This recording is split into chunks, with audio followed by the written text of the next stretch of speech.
আচ্ছা, এইসব আন্দোলন করে কি হবে? আপনি শুধু শুধু পড়াশোনা বাদ দিয়ে নিজের ভবিষ্যতেই নষ্ট করছেন। নিজের ভবিষ্যৎ নিয়ে আমি ভাবি না। থ্যাংক ইউ ভাইয়া, ফেসবুক আর ইমেল গ্রুপটা করে দেওয়ার জন্য। আপনাকে কিন্তু আমি সব সময় পাশে চাই। আচ্ছা, আমি চেষ্টা করব। আমাকে বুয়েটে এখনো কিছু ঝামেলা সামলাতে হচ্ছে। এই দাঁড়াও। ও আপনি, কি ব্যাপার বলুন তো? তোমার ফোন দিলাম আর তুমি ফোনই ধরো না। আমি অপরিচিত কারো ফোন রিসিভ করি না। আবার কি ব্যস্ত? একটু কথা বলতে পারি? আরে এই সীতাজি, আপনি নাকি জহির রায়হানের আরেক ফাল্গুন নিয়ে টেলিফিল্ম বানাচ্ছেন? আসলে কাস্টিং নিয়ে এখনো কিছু ঠিক করিনি। আচ্ছা, তুমি যাই বলো, টিএসসি এর আন্দোলনের পিছনে আওয়ামী লীগের কন্ট্রোল আছে।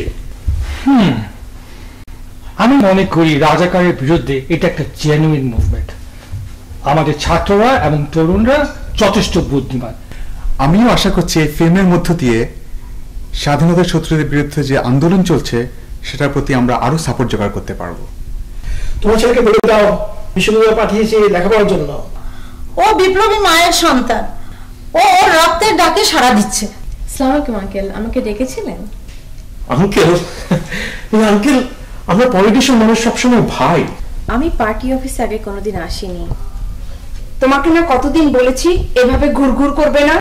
তুমি অতীত বলে যে আমার ভালোবাসাকে ছুঁড়ে ফেলে দিতে চাইছো, সে ভালোবাসা আমার কাছে এখনো জীবন্ত। বন্ধুরা, আজকে আমরা এখানে জড়ো হয়েছি যুদ্ধাপরাধীদের বিরুদ্ধে আমাদের অঙ্গীকারকে শপথে আবদ্ধ করতে।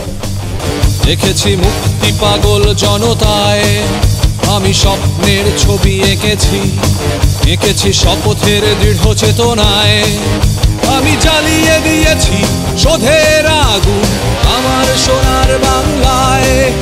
আমি উড়িয়ে দিয়েছি রক্ত নিশান সবকটা